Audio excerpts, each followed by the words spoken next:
Bareng Ahmed Tesario di sini, dan ini adalah opini rakyat biasa. Saudara sebangsa dan setanah air. Ayo, jangan mager. Sekarang saatnya untuk maju. Berjuang untuk rakyat. Menjadi pertanyaan penting kepada para calon-calon legislatif, eksekutif, dan yudikatif, apakah peran digital media dan digital marketing penting untuk kampanye mereka? Di episode ini saya akan bahas mengenai digital marketing di pemilu tahun 2024. Apakah penting atau emang cuman gaya-gayaan doang? Yang kita tahu, banyak orang sudah memulai melakukan campaign secara digital untuk mendukung mereka maju di pemilu 2024 dan mulai curi start. Kenapa? Karena pemilu yang legal baru akan dimulai tanggal 28 November tahun 2023 hingga 14 Februari tahun 2024. Dan peran digital media akan menjadi seperti apa? Bareng saya, Ahmed Tesario di Opini Rakyat Biasa.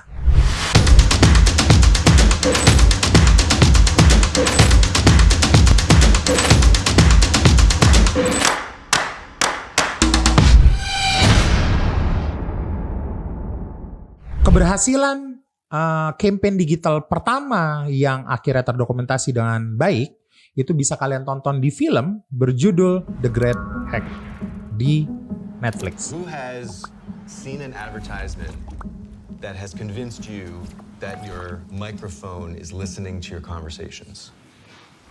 Yang mana di film tersebut menceritakan bahwa ada sebuah organisasi bernama Cambridge Analytica yang mana mereka melayani para eksekutif yang pengen maju menjadi presiden ataupun senator ataupun apapun di dunia untuk bisa membuat opini dan juga narasi-narasi secara digital dan mengarahkan orang untuk memilih mereka, bahkan sampai melakukan black campaign ataupun negatif campaign terhadap saingan mereka. Dan yang terlibat di situ adalah Facebook, walaupun pada saat itu si Mark Zuckerberg itu melakukan penyangkalan terhadap semua tuduhan yang ada. No. Tapi yang lucunya adalah memang berhasil. Akhirnya membuat Donald Trump yang pada saat itu maju sebagai presiden Amerika Serikat menang di pemilu tahun berapa sih? Tahun berapa sih? 2014 atau ya? Tahun 2014 ya? Ya enggak dong, masa dia maju di Indonesia. Intinya tahun segitulah yang mana dia akhirnya memenangkan pemilu Amerika Serikat oleh Hillary Clinton. Yang lucunya adalah dia tidak menang suara, dia menang region. Jadi di Amerika itu berbeda sama Indonesia, dihitung berdasarkan suara, dia berdasarkan region. Misalkan ada 17 region, dia menang di 10 region, berarti dia menang pemilunya. Di Indonesia kan berdasarkan suara. Dan luar biasanya dengan melakukan digital campaign yang masif pada saat itu, rupanya akhirnya si Donald Trump memenangkan pemilu dengan narasi digital dan juga black campaign dan negative campaign yang mereka lakukan.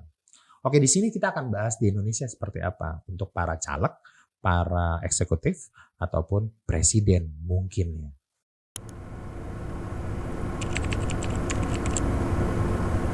Question mark-nya adalah buat apa? Digital dilakukan buat apa? Mempromosikan diri? Jelas lah. Jelas lah. Apalagi masa kampanyenya cuman 2 bulan nggak sampai.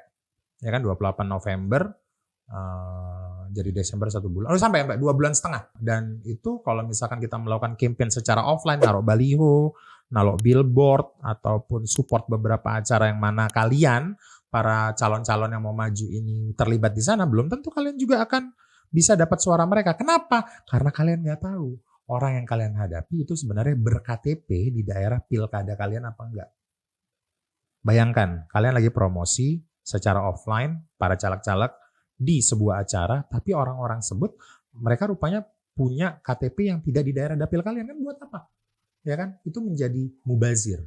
Itu kenapa dilakukan campaign melakukan melalui digital. Kenapa? Pada saat kita melakukan campaign digital, kita bisa tahu lokasi tinggal mereka dan KTP mereka. Dan kesamaan visi dan kesamaan kesukaan mereka.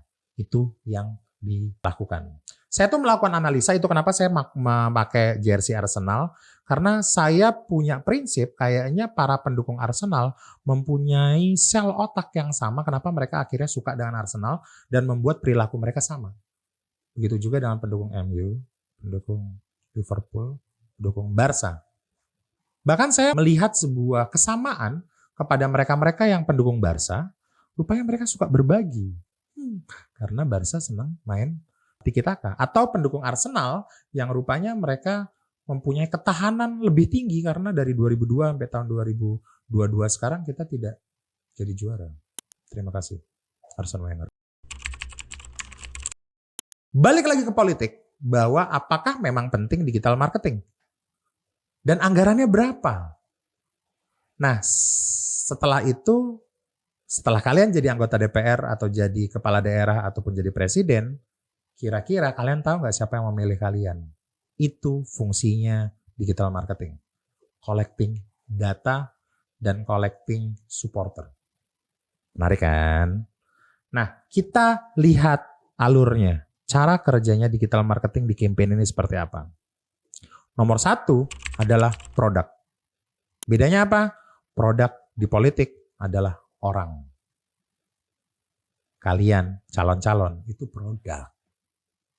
Sehingga produk ini harus ditawarkan ke konsumen, atau ditawarkan ke media, atau ditawarkan ke dunia digital dengan value. Kalian punya value nggak? Hai para caleg. Jangan ngandalin kalian anak siapa. Jangan hanya mengandalkan kalian disupport siapa dan kalian punya modal. Kalian harus punya value. Value kalian apa? Apa yang kalian jual kepada para netizen dan juga pemilih ini, kenapa kalian harus dipilih? Sama seperti obat anti rontok, sampo anti rontok. Mereka menawarkan produk, kalau kamu beli produk anti rontok ini, rambutmu nggak akan rontok lagi. Simple. Value itu juga harus ada di kalian para caleg. Kira-kira value apa yang kalian tawarkan? Oh, kalau saya jadi anggota DPR, saya akan A, B, C, D. Oh, kalau saya jadi anggota DPR, kalian yang ada sebagai konstituen bisa A, B, C, D. Kalau saya jadi anggota DPR, saya akan bangun A, B, C, D. Saya akan buat regulasi, saya akan buat kebijakan, saya akan apa? Value itu tawarkan kepada kami. Sehingga kami bisa tahu kalau kalian bukan hanya terkenal. Cuman terkenal, sok-sokan. Sama seperti yang ditawarkan oleh Megawati. Gue gak berani cuma ngomong itu anjing. Sorry.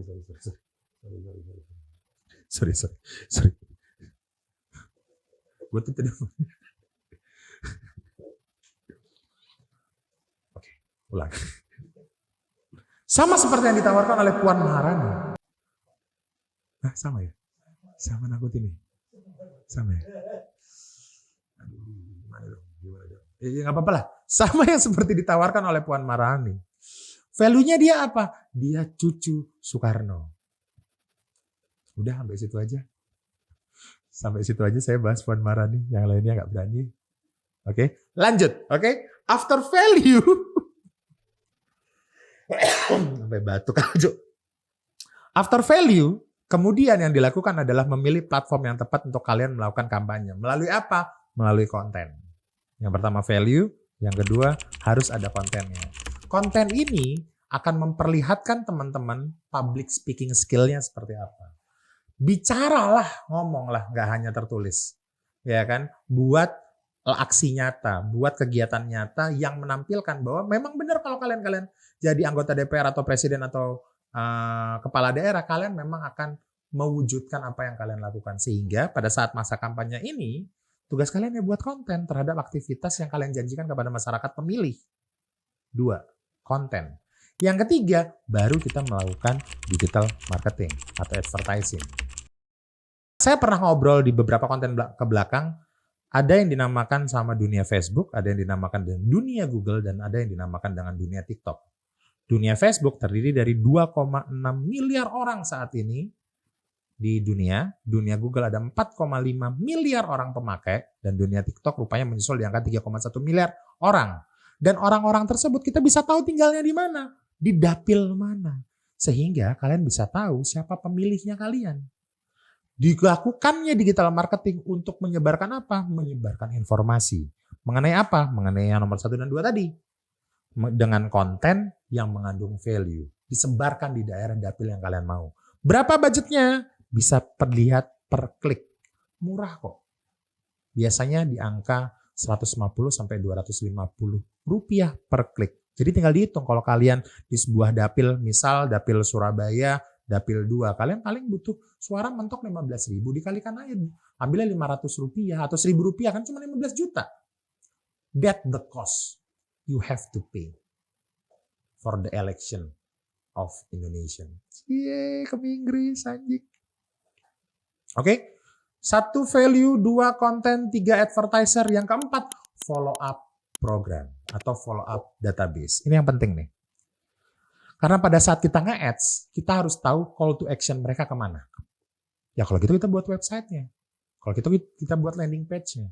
Masukin mereka ke sebuah kolam yang isinya kalian bisa sharing informasi dengan follow up selanjutnya. Siapkan adminnya, siapkan orang-orang yang bisa memfollow up mereka. Kalau kalian punya tim darat yang bisa input data, set up datanya di sana. Lakukan sebuah kampanye masuk ke sebuah daerah, orasi di sana, lakukan program-program di sana, dokumentasikan jadi konten, di-ads-kan, lalu kemudian database masuk. Circle ini berputar terus. Sehingga targetnya adalah dapat database yang tiap minggu bisa kalian lakukan WA blast ke mereka. Sehingga mereka tahu aktivitas kalian apa dan kalian punya engagement sama pemilih tersebut. Itu yang harusnya kalian lakukan. Lalu menuju voting. Dari 28 November hingga 14 Februari, ini adalah penentuan kalian melakukan legal activity di darat. Bukan hanya digital marketing aja. Kenapa? Digital marketing udah jadi harusnya. Kalian udah punya database sesuai dengan kakak yang ada di daerah tersebut. Kalian udah bisa tahu ada Pak Amri, ada Pak Adit, ada Pak Angga yang nanti akan memilih kalian dan tanya mereka gimana caranya kalian mau memilih saya dibandingkan caleg-caleg yang lain. Itu yang harusnya dilakuin kan? Bukan sibuk jalan-jalan. Bukan sibuk ke Gramedia cari amplop putih banyak-banyak. Berarti kan kalau misalkan kalian pakai serangan instan, berarti kalian butuh 100 atau 15.000 amplop. Kalau misalkan satu amplop itu harga 10.000, isi 12, kalian buat ongkos amplopnya saja, kalian udah nyiapin duit 25 juta. Ongkos amplop. Itu belum isinya kalau kalian 150.000 per satu orang. Buat serangan fajar. Aku nggak ngerti juga kenapa dinamain serangan fajar sih? Hah? Ngasihnya pas pagi. Kalau malam memang kenapa? Kan bisa malam. Kenapa harus subuh-subuh kan suwe? Sadu besoknya mau nyoblos, malam jam 4 disamperin sama orang. Mak besok nyoblos ini ya. Susah banget sih. Kenapa serangan fajar sih? Whatever. Oke. Baru yang terakhir, yang paling penting adalah database tersebut. Pada saat kalian sudah jadi anggota DPR, atau jadi kepala daerah, atau jadi presiden, kalian tahu siapa konstituen kalian yang benar-benar mendukung kalian. Sehingga dana hibah anggota DPR itu tadi bisa memang benar-benar tersalurkan ke sana. Walaupun saya tahu dana hibah itu ada pemotongan ya. Dipotong dong. Kan dana hibahnya dari saya anggota DPR ya, saya potong. Buat vendor fee. Motongnya ya di belakang dong. Setelah realisasi terjadi baru saya potong. Ya itu mainnya aman. Kalau potong di depan ntar OTT uang. Masa dana hibahnya belum turun, fee-nya udah keluar. Itu terjadi loh di Indonesia. Cari tahu ya. Jadi apakah peran digital marketing di pemilu 2024 ini memang benar dan juga on track dan juga bermanfaat? Jawabannya iya. Mulai cari value diri kalian gimana. Mulai set up kontennya seperti apa. Mulai cari tim yang memang bisa melakukan campaign dan juga digital ads dengan baik. Dan cari orang-orang yang memang bisa set up program maupun collect database dan memanage database tersebut. Itu digital marketing. Sehingga digital marketing emang bukan cuma konten. Dan pemilu 2024 harusnya kita bisa disajikan dengan kontestasi kalian yang melakukan orasi program dan value yang baik. Sehingga kami, para orang biasa, bisa memilih dengan tepat siapa pemimpinnya. Walaupun pemimpinnya kadang udah di skenario ya, tapi whatever lah. Bareng saya, Ahmed Esario di Opini Rakyat Biasa.